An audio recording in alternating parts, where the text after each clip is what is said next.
Emma, I read the same page 4 times yesterday. Today I remember the title and almost nothing else. Did the page feel familiar while you were reading it? Very familiar. I thought that meant I knew it. Familiarity can feel like learning, but recognition is not the same as recall. Explain that in simple English. Recognition means the answer looks familiar when you see it. Recall means you can bring the answer back without looking. So rereading lets the page help me. Exactly. The page is doing part of the work. When you close it, your memory must do the work. And that difficult feeling is useful. Often, yes. Retrieval practice means trying to remember information before checking the answer. Testing myself sounds stressful. It does not need to be a big exam. It can be one gentle question. What were the 3 main ideas? What if I cannot remember them? Then check, correct, and try again later. A failed attempt is information. It shows what needs another retrieval. So the method is not read less and magically no more. No, the method is read with a plan to retrieve. Give us the complete system. Read, close, recall, check. Let us use an English example. Read 3 phrases.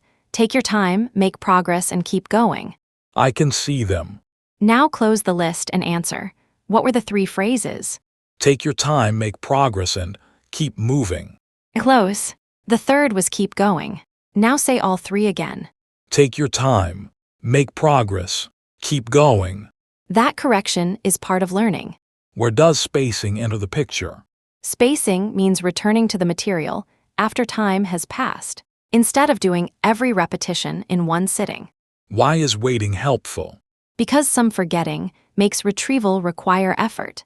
That effort can strengthen later access, as long as the task is still possible and feedback is available.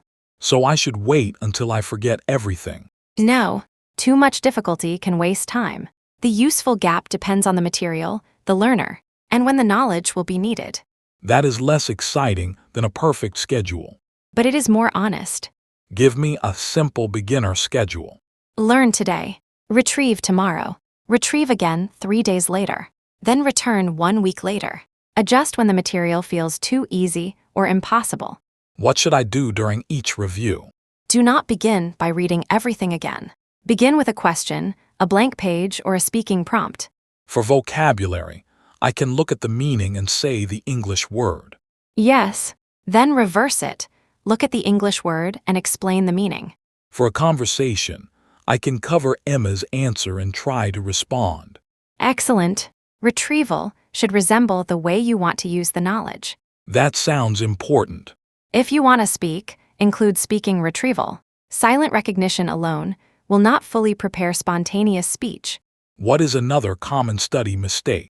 Studying one item until it feels perfect, then never returning to it. I have done that.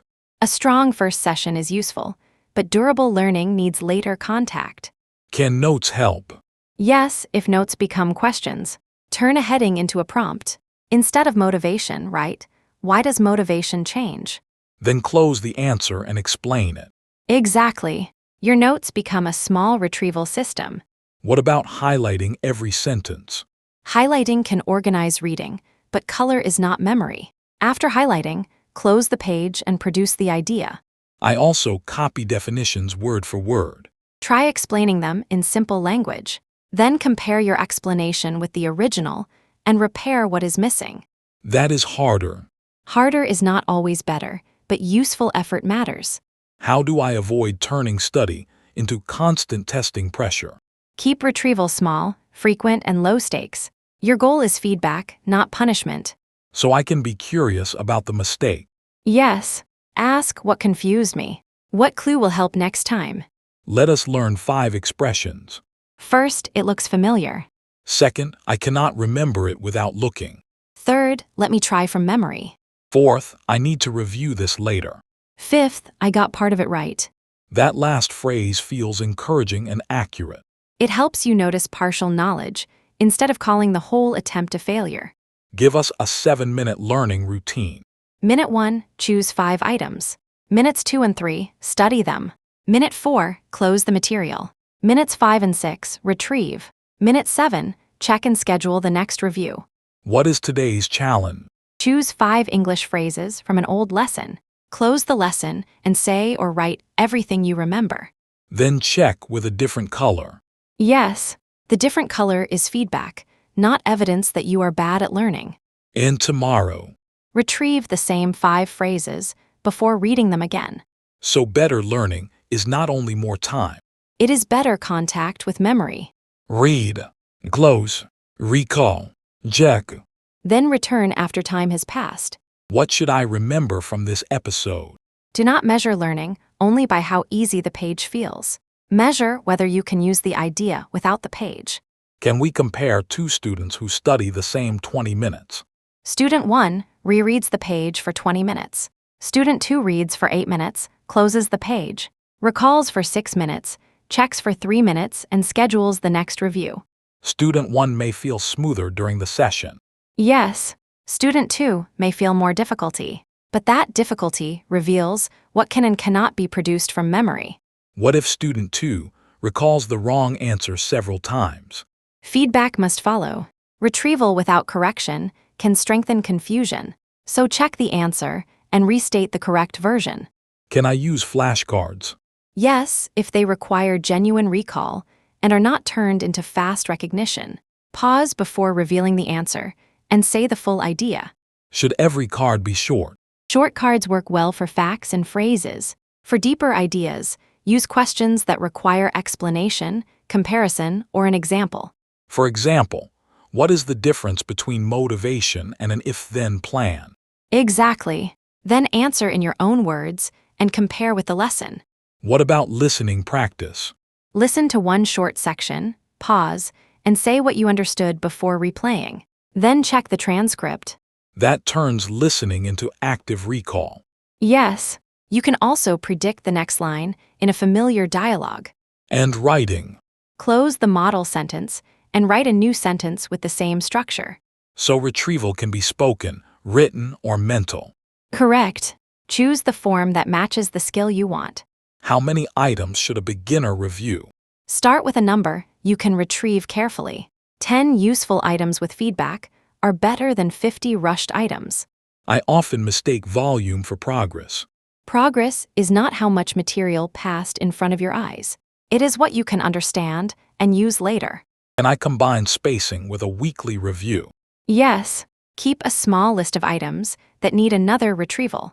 At the weekly review, remove what is reliable and keep what still needs work.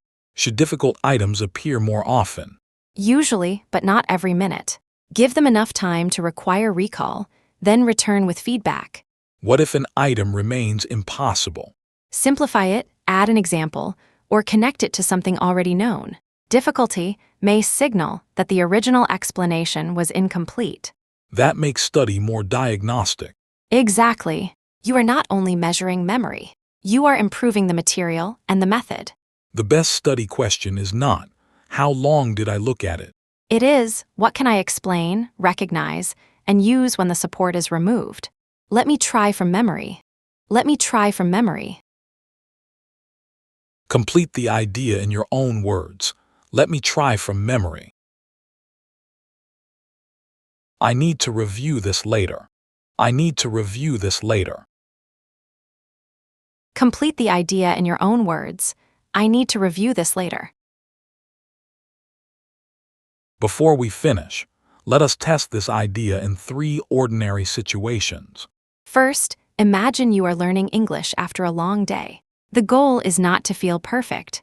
The goal is to make the next useful action easy enough to begin. Second, imagine you miss one day. A missed day is information, not a final judgment. You can return with a smaller step and protect the direction. Third, imagine the plan works for 1 week. Do not immediately make it twice as difficult. Keep the system stable long enough to learn what is really helping. That is an important point. Progress often becomes fragile when we increase the difficulty before the routine becomes reliable. So use the method as an experiment.